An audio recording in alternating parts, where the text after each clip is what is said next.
So a multipolar world is one where you don't have America dominating the world. You have America dominating part of the world, and you have other spheres of influence. Now, at the moment, you would imagine you would end up with a bipolar world where it would be the United States dominating what it sees as its hemisphere, and China, a China-Russian axis, but China is very much the senior partner there, dominating its own.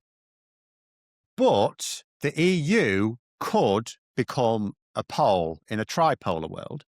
Mm-hmm. But in order to do that, it can't accidentally fall into being a third pole. It would have to develop its own strategic aim to do so. And that strategic aim would have to openly accept that it is no longer allied with America.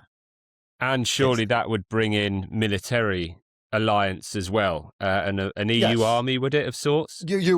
I would argue you might already need it. I would argue at this point, you could make the case that NATO is already finished, because NATO, the whole concept of NATO is it's a defensive force. And if one member is attacked, all members are attacked, all members defend it.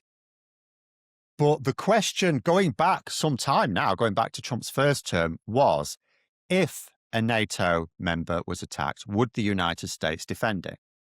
People weren't very sure. And if the United States will not act to defend it, at that point, what is the point of NATO? You might as well just relegate NATO to being literally the North Atlantic and have a European force, because most of the threat is to the land continent of Europe. So it could be argued that rather than relying on the United States, because all it takes is for Russia. At the moment, Russia isn't sure, because otherwise Russia would not be making a big deal of Ukraine possibly joining NATO. That's one of their red lines. Ukraine mustn't join NATO. Why would Russia care if it doesn't believe that the United States would defend an invaded NATO ally? At which point you've got other NATO countries in the frame for an invasion later on as well. So are you saying do you think that Putin does think that the US would step in? Right. I think he's not sure. Because if he was confident that the United States would not defend a NATO country attacked by Russia, he wouldn't care if Ukraine joined. It wouldn't be one of his red lines. He wouldn't care. No.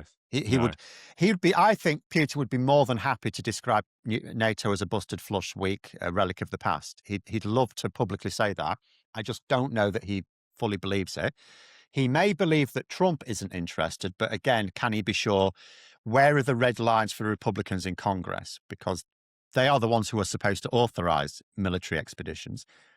They could order the US military to defend, say, Finland or Moldova. If they're attacked, they could order them to defend Ukraine, but they never did. Yes. So they have that power. I suppose the point about if you were to break the world up into this tripolar arrangement that you just discussed, it would be very easy for the EU to have its own army. And if it sided with America, for those two sides to join up incredibly easily anyway. So the new world order, if you want to call it that, would essentially, it would probably take, and bearing in mind we're probably talking long term. Trump isn't going to be around forever. Who knows what's next? But if you're talking about disbanding NATO and then a democratic president does come in on the next go round, it's quite a big thing to break up NATO. However, if you did have an EU army and you had a friendly United States, it would probably still be. Would it be relatively seamless? Do you think, or not? No. Okay. No. The only reason even NATO struggles because it's multiple countries at once that have to coordinate, but they have to do lots of joint exercises to be able to provide any sort of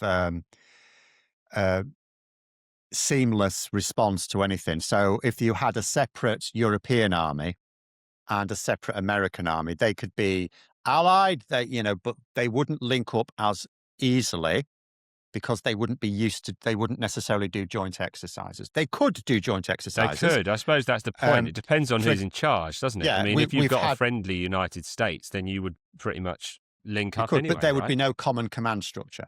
Like, for No, example, yeah, Russia, right, yeah, of China, and course. Iran have carried out recently joint military exercises off South Africa. But they don't. But that is three separate powers just Without linking up. central command, But yeah. that's not as centralized as NATO.